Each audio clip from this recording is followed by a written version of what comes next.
নমস্কার, আমি অর্পিতা। কেমন আছো সবাই? আশা করি সবাই খুব ভালো আছো। আমিও খুব ভালো আছি। আবারও চলে এসেছি একটা নতুন মিনি ব্লগ নিয়ে।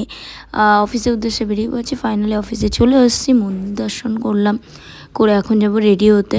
তো হচ্ছিলাম রেডি, এদিকে ফেস ক্লিন করছিলাম। তো ক্লিন করে এসে আমি আর ম্যানেজারও ছিল। তো আমরা এখন হব রেডি। তো আজকে সানডে, তো আমরা এখন রেডি হয়ে গেছি। ফাইনালি যাব ফ্লোরে। তো আজকে হচ্ছে একজনের বার্থডে, এই যে আজকে হচ্ছে বোনের বার্থডে। তো সবারই বার্থডে সেলিব্রেশন আমাদের শপে হয়। তো তাই সেটারই প্রিপেয়ার চলছিল। ওকে বলছিলাম, মানে আমি উইশ করছিলাম, ভুলে গেছিলাম যেহেতু। তো তো ওই দিনে উইশ করছিলাম, তো আমি রেডি করে দিচ্ছিলাম। আর দেখো ওর অবস্থাটা, কেকটা কাটতে দিইনি, তার আগে ওর সাথে টর্চার শুরু হয়ে গেছে। আরও কী আছে শুধু দেখতে থাকো।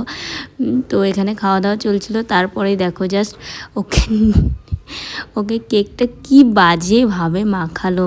জাস্ট দেখো ওর মুখটা, জাস্ট দেখো।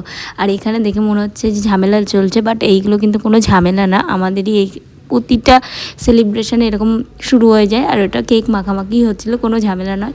আর ওইগুলো সব কমপ্লিট করে আমরা চলে এসেছিলাম লাঞ্চে। তো লাঞ্চ করে আবারও কাজ করে নিয়েছিলাম। তার আগেও অনেক কাজ করে নিয়েছি, সব ক্লিপ নেওয়া হয়নি।